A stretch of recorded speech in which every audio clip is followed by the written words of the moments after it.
स्वागत है आप सभी का। आपके साथ मैं हूं स्वप्निल। शुरुआत करेंगे इस वक्त की बड़ी खबर से। खुशखबरी है, देखिए पद्मश्री पुरस्कारों का ऐलान हुआ है और राजस्थान की 3 हस्तियों को इसमें शामिल किया गया है जिन्हें पद्म पुरस्कारों से नवाजा जाएगा।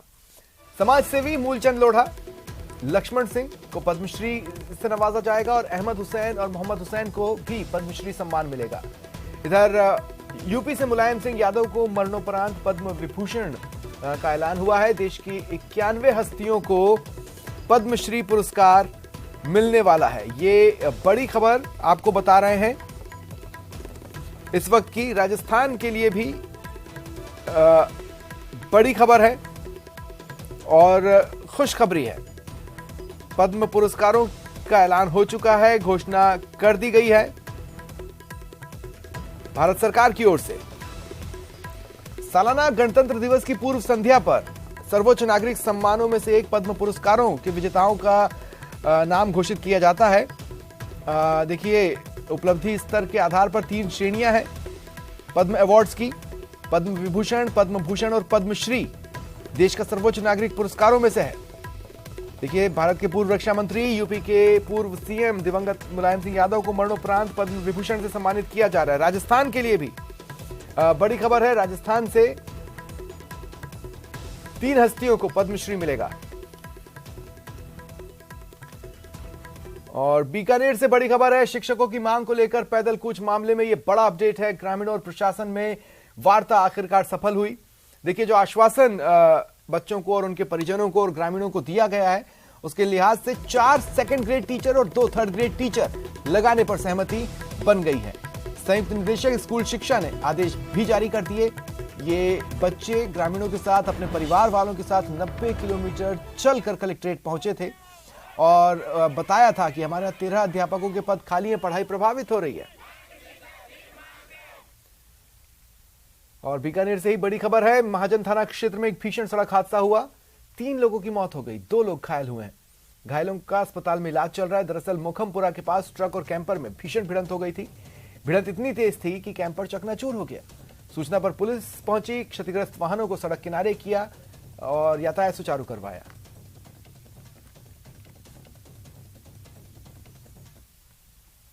नागौर जिले के डेगाना गांव में एक मासूम का शव मिला। मासूम की मौत से पहले जो व्यक्ति उसे लेकर घूम रहा था उसे हिरासत में लिया गया।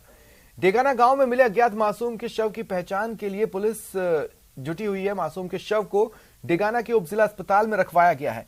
मामले में एसपी राममूर्ति जोशी ने मौका मुआयना किया।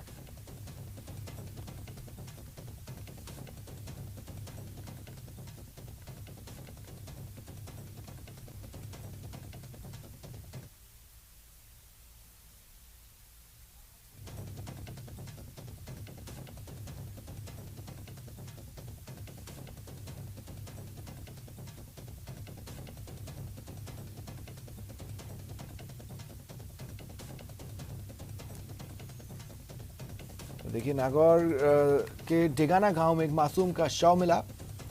पुलिस की कार्रवाई की बात करें तो मासूम की मौत से पहले जो व्यक्ति उसे लेकर घूम रहा था उसे हिरासत में ले लिया गया है।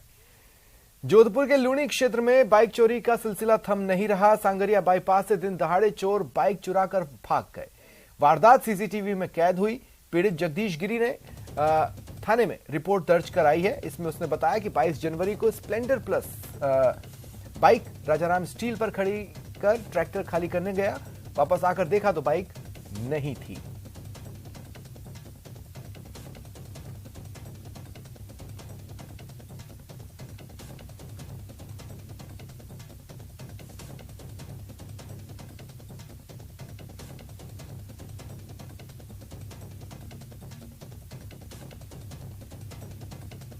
चित्तौड़गढ़ के नगर परिषद क्षेत्र में ओछड़ी में चेतक प्रतिमा के नाम पर भूमि आवंटन को लेकर करणी सेना के बैनर तले सर्व समाज के विरोध प्रदर्शन के बाद नगर परिषद के सभापति संदीप शर्मा ने स्पष्टीकरण जारी कर प्रेस वार्ता की। उन्होंने षड्यंत्र बताते हुए तथ्यहीन कहा। मंगलवार को बड़ी संख्या में वाहन रैली के रूप में पहुंचकर कलेक्ट्रेट चौराहे पर टायर जलाकर प्रदर्शन हुआ, नारेबाजी हुई। करणी सेना के जिला अध्यक्ष सत्यवीर सिंह भाटी ने मामले में 7 दिन में भूमि का नामांतरण चेतक स्मारक के नाम पर खोलने की मांग उठाई थी।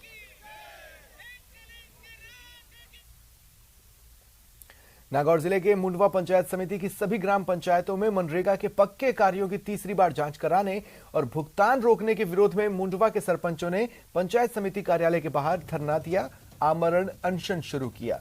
असावरी सरपंच के अनशन से तबीयत भी बिगड़ी, लेकिन उन्होंने इलाज से मना कर दिया। सरपंचों का कहना है, जब तक दमनकारी नीति के तहत हो रही जांचें नहीं रोकी जाएंगी, अनशन चलता रहेगा। जांचें वहाँ करौली से यहाँ जांचें भेज रहे हैं, 4 बार जांचें हो गई। कलेक्टर साहब ने जांचें मंत्री महोदय के वहाँ जयपुर भेज दी, वो जांचें सही थी। अब उस जांच को गलत करने के लिए अपने क्षेत्र के जो कर्मचारी है मीना जी के, उनको वो प्रेशर में रखकर यहाँ जांच गलत करवाने के चक्कर में वो जांचें भेज रहे हैं। गहलोत सरकार खुद से अपने सरकार को धक्के देकर उनकी मनमर्जियां से एमएलए एमपी सबके लिए हमने प्रयत्न किया। पिछले 8 महीनों से ऐसा कोई जनप्रतिनिधि नहीं छोड़ा, हर एक का दरवाजा हमने खटखटाया। हमने विधानसभा घेराव तक करने का प्रयास किया, मां पड़ाव किया, जिसमें 20,000 सरपंच, उप सरपंच, वार्ड पंच इकट्ठे हुए। उसके पश्चात भी सुनवाई नहीं होना, ये वास्तव में चिंताजनक बात है, पूरे लोकतंत्र के लिए चुनौतीपूर्ण भी है। राजस्थान विश्वविद्यालय से बड़ी खबर है, मुख्य परीक्षा 2023 के आवेदन पत्र भरने की तिथि बढ़ाई गई है। विलंब शुल्क 500 रुपए के साथ तिथि बढ़ाई गई है। 26 जनवरी से 31 जनवरी तक फॉर्म भरे जा सकेंगे।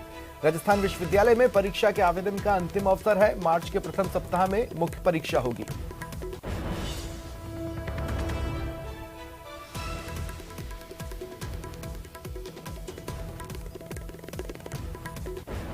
अलवर के रामगढ़ क्षेत्र में हैंडपंप घोटाला सामने आया है, जिसके बाद लोगों ने 12 से ज्यादा हैंडपंप उखाड़ दिए हैं। इन हैंडपंपों में कोई पाइप ही नीचे नहीं लगे थे, न ही कोई बोरवेल था। इतना ही नहीं, केवल 2 दिन पहले ऊपर फाउंडेशन बनाकर लोहे के हैंडपंप का फर्मा लगा दिया गया था।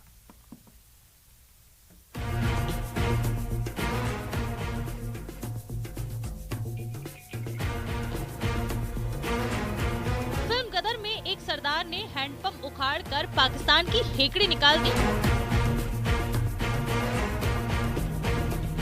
वहीं अलवर में एक सरदार ने हैंडपंप उखाड़कर भ्रष्टाचार की पोल खोल दी।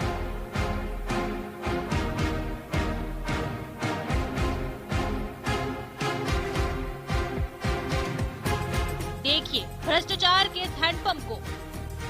इसे धरती का सीना चीरकर लोगों की प्यास बुझाने के लिए लगाया गया था, लेकिन ये बेचारा पानी कहां से उगलता। इसके मुंह तक पानी पहुंचाने वाले पाइप ही नहीं लगे हैं। मामला अलवर जिले के रामगढ़ क्षेत्र इलाके का है, जहां पेयजल योजना के तहत ये सरकारी हैंड पाइप लगा था, लेकिन बिना बोर किए ही।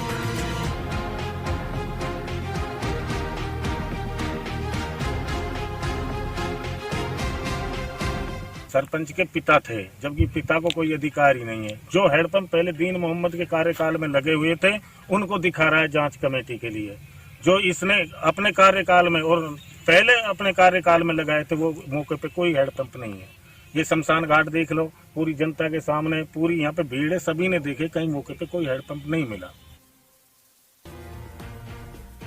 यानी जमीन के नीचे बोर कर पाइप नहीं डाली गई, सिर्फ फाउंडेशन बनाकर हैंडपंप लगा दिया गया, यानी पूरा घपला।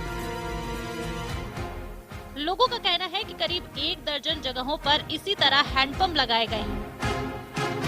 मामले के सामने आने के बाद घोटाले की जांच अब रामगढ़ प्रशासन ने शुरू कर दी है। स्तरीय चीड़वा जो ग्राम पंचायत में इसमें हैंडपंपों की शिकायत की थी पंचायत समिति सदस्य सुनील गडेई ने। जैसे उसने शिकायत की तो हमने इसकी जांच कमेटी बना दी। जांच कमेटी इसकी जांच कर रही है। आज भी जांच कमेटी जांच के लिए गई हुई है और इसकी जब निष्पक्ष और बढ़िया जांच कराएंगे, जो भी दोषी कर्मचारी होगा या जनप्रतिनिधि होगा उसके खिलाफ आवश्यक कार्रवाई की जाएगी।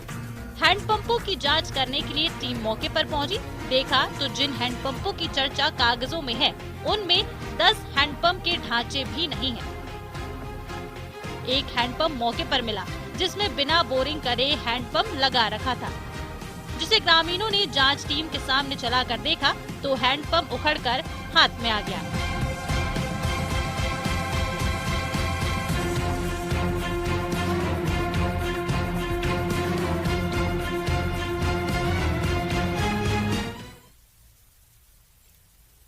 बीकानेर से बड़ी खबर है, फायरिंग के बाद अब धमकियों का दौर शुरू हो चुका है।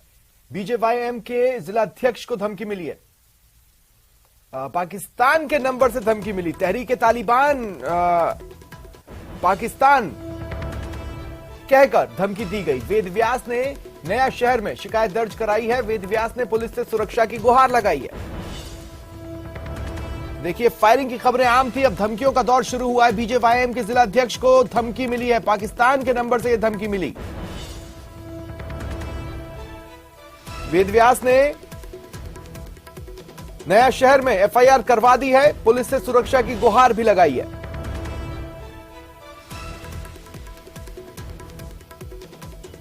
बीकानेर में शिक्षकों की मांग को लेकर स्कूली बच्चों और ग्रामीणों का विरोध प्रदर्शन दिखा।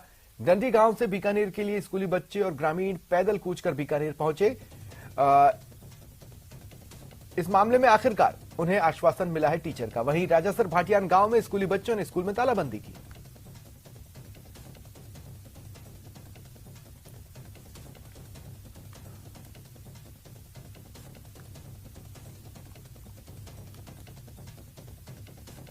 और इधर देखिए, बीकानेर के खाजूवाला में स्कूली बच्चों ने स्कूल में तालाबंदी की। छतरगढ़ के राजासर भाटियान गांव में तालाबंदी जारी है। बच्चे और ग्रामीण अनिश्चितकालीन धरने पर बैठे हैं। राजासर भाटियान स्कूल में 570 बच्चों का नामांकन है। अध्यापकों के 21 पदों में से 11 पद खाली है। छतरगढ़ तहसीलदार और शिक्षा विभाग के अधिकारी वार्ता करने पहुंचे। ग्रामीणों और प्रशासन के बीच वार्ता विफल रही। चलिए बढ़ते हैं आगे। जेडीए के एनफोर्समेंट विंग ने पिछले दिनों 3 बड़ी कार्रवाई की। उन भवनों के मालिकों को खर्चे के लाखों रुपए की डिमांड भिजवाएं। ये कार्रवाई सीनियर टीचर भर्ती पेपर लीक के मास्टरमाइंड भूपेंद्र सारण के घर, उसके कोचिंग इंस्टीट्यूट और इंस्टीट्यूट के पास बनी एक अन्य बिल्डिंग पर की गई थी। इन बिल्डिंगों और घर को तोड़ने पर जेडीए का जो खर्चा हुआ उसे देने के लिए डिमांड लेटर जारी हुए। इनमें से एक बिल्डिंग के मालिक ने डिमांड राशि जेडीए में जमा करवा दी, जबकि 2 के पास अब 6 दिन का समय बचा है।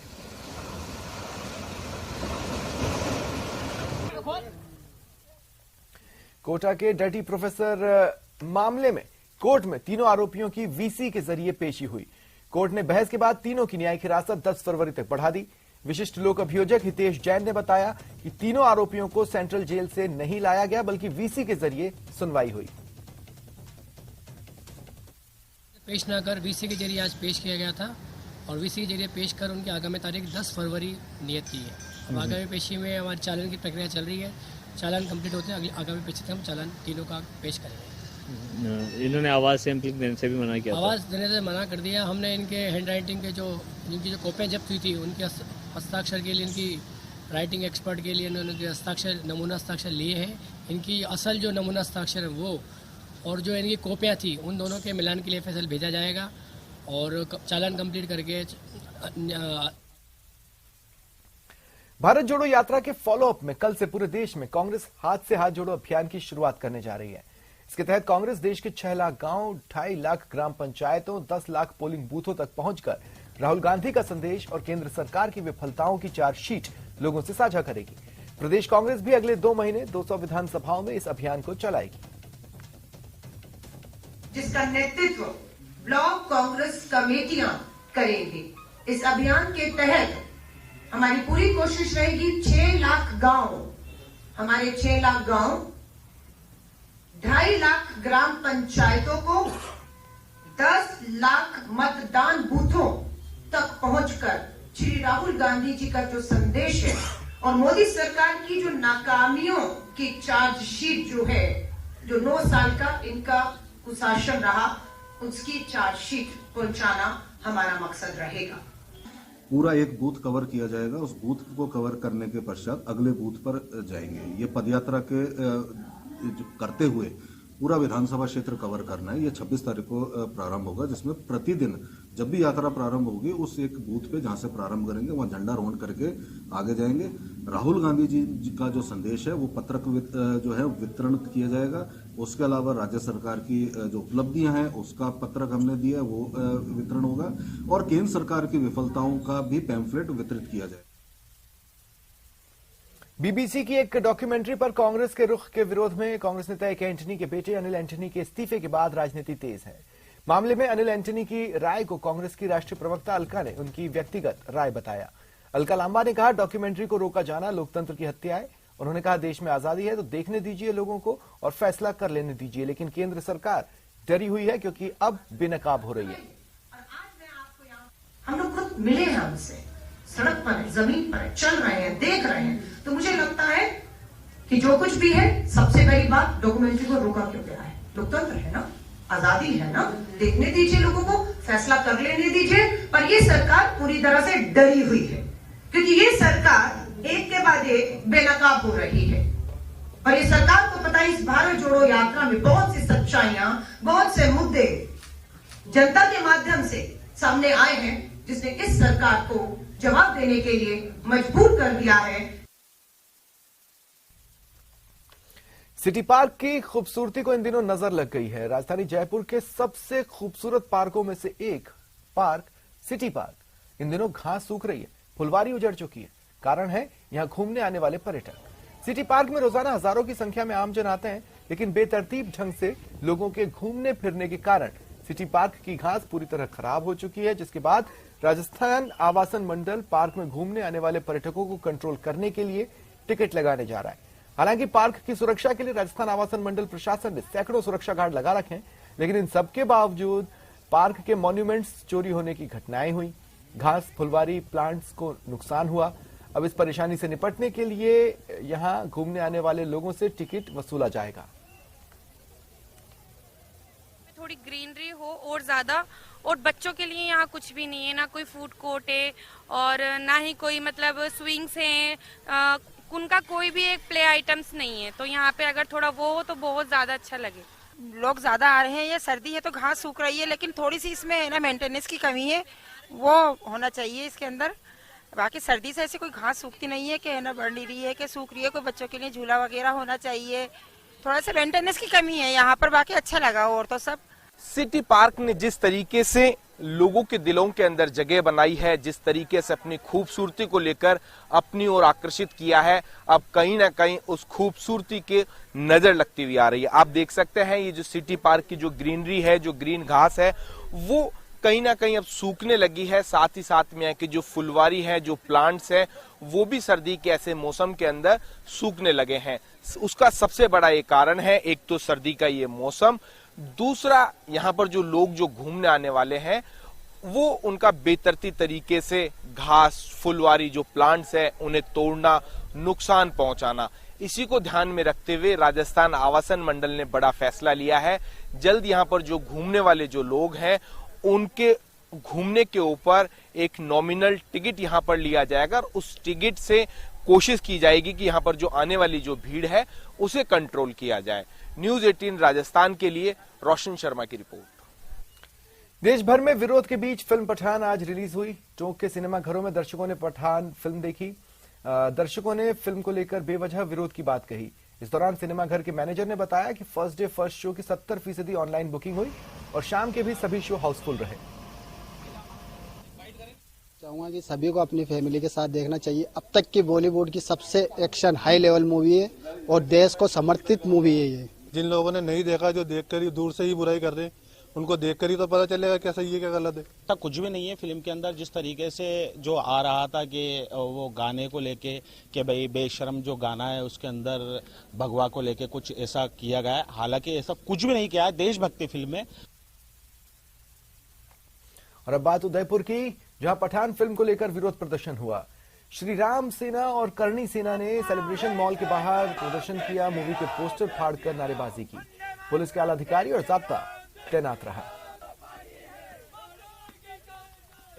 इन जिहादी मानसिकता के लोगों को और चेताना चाहते हैं हम यहाँ पे एकत्र होकर कि जिस तरीके से इस मूवी के अंदर आपने भगवा रंग को जो है सनातनी रंग जो है उसको आपने बदनाम और अपमान करने की कोशिश की, वो कदापि हम सहन नहीं करेंगे। राजसमंद के काकरोली से बड़ी खबर है। लापरवाही ने एक व्यक्ति की जान ले ली। थाने के बाहर बैरिकेड से बाइक टकरा गई। बाइक सवार व्यक्ति की मौत हो गई। बिना पुलिस की मौजूदगी में बैरिकेड लगा रखे थे। घटना के बाद विधायक दीप्ति माहेश्वरी मौके पर पहुंची।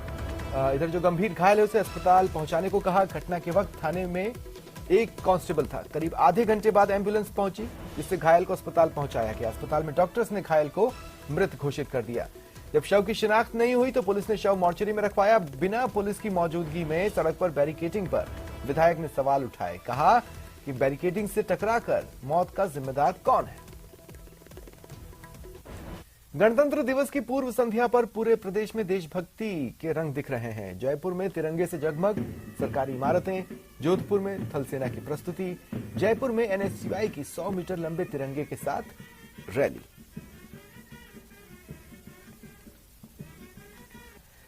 जयपुर में देशभक्ति का रंग दिख रहा है। गणतंत्र दिवस की पूर्व संध्या पर अनोखा रंग, तिरंगे से जगमग है सरकारी इमारतें। दिवस की पूर्व संध्या पर गुलाबी नगरी को गुलाबी लाइटों से सजा दिया गया है। जी हां, कल भारत 74वां गणतंत्र दिवस मनाने जा रहा है और ऐसे में आज गुलाबी नगरी पूरी लाइटों से जगमगाई हुई है। तस्वीरों के जरिए मैं दर्शकों को दिखाना चाहूंगी कि कैसे आज सरकारी इमारतों पर रंग बिरंगी लाइटें लगाई गई है। कल जो है जगह जगह झंडारोहण किया जाएगा, जिसमें मैं आपको बता दूं विधानसभा पर भी विधानसभा अध्यक्ष द्वारा झंडा फहराया जाएगा सुबह 8 बजे। वहीं मुख्यमंत्री द्वारा स्टेडियम में भी झंडेरोहण का कार्यक्रम होगा। और वहीं जानना जरूरी हो जाता है कि गणतंत्र दिवस के दिन जो है हमारा संविधान लागू हुआ था और माना जाता है कि भारत का सबसे लंबा संविधान भारत में है। दुनिया में इतना लंबा संविधान देखने को नहीं मिलता है। और बात करें राजस्थान के परिप्रेक्ष्य में तो मैं आपको बता दूं, जब संविधान सभा का गठन हुआ तो राजस्थान से भी 12 लोगों को चुना गया, जिन्होंने अपनी अहम भूमिका उस सभा में निभाई। और आज तक जो है हमें ये संविधान के कानून नियम फॉलो करने पड़ते हैं और आज तक हमारा संविधान इतना फ्लेक्सिबल है कि भारत देश में आज भी इस संविधान को माना जाता है। इसके दायरे में रहकर ही सरकार काम करती है। सरकार इसके नियम कानून कायदे को पूरी तरह से जो है फॉलो किया जाता है। और ये तस्वीरों के जरिए आपने देखा कि कैसे आज इमारतें सज रही है। सरकारी इमारतों पर गुलाबी नगरी सजी हुई है, लाइटें लगी हुई है। इसी के साथ मैं महिमा जैन, कैमरामैन यासीन के साथ न्यूज 18 राजस्थान, जयपुर। बॉलीवुड अभिनेत्री, मॉडल और पूर्व Mrs world doctor Aditi Gowitrikar आज सीतापुरा स्थित महात्मा गांधी अस्पताल, श्रीराम कैंसर और सुपर स्पेशलिटी सेंटर पहुंची, जहां उन्होंने पोलारिस मेडिफैब्रिक्स द्वारा चिकित्सकों, हेल्थ केयर वर्कर्स और रोगियों के लिए खास तौर से तैयार की जा रही ड्रेसेस का जायजा लिया। साथ ही अदिति ने पोलारिस मेडिकेयर द्वारा घर बैठे रोगियों तक पहुंचाई जा रही सेवाओं की सराहना की। उन्होंने कहा कि पोलारिस का प्रयास बहुत सराहनीय है। पोलारिस मेडिकेयर और मेडिफैब्रिक्स की डायरेक्टर हरमन स्वर्णकार ने बताया कि हॉस्पिटल वर्कर्स और रोगियों के लिए सुविधाजनक ड्रेसेस तैयार की जा रही है। इन्हें देश भर में पहुंचाया जा रहा है। तो कंफर्ट, अगर क्लोथ्स कंफर्टेबल नहीं है, कपड़े कंफर्टेबल नहीं है तो हील कैसे होंगे आप? तो फर्स्ट एंड फॉरमोस्ट वो तो बहुत ही इंपॉर्टेंट चीज है। इसके अलावा I think even health care givers जैसे डॉक्टर्स हो, नर्सेज हो या द अदर स्टाफ, बच्चे नहीं होते साथ में, तो हम लोग सोचते हैं कि हम कैसे भी करके उनकी हेल्प करें। तो हम लोग उनको केयर गिवर्स प्रोवाइड करते हैं, नर्सिंग केयर प्रोवाइड करते हैं, फिजियोथेरेपी सेशंस देते हैं कि वो फिजियोथेरेपी सेशंस लें वीक में 4 बार। और हम लोग उनको टेली मॉनिटरिंग से भी हैंडल करते हैं। फिलहाल इतना ही, मुझे दें इजाजत, नमस्कार।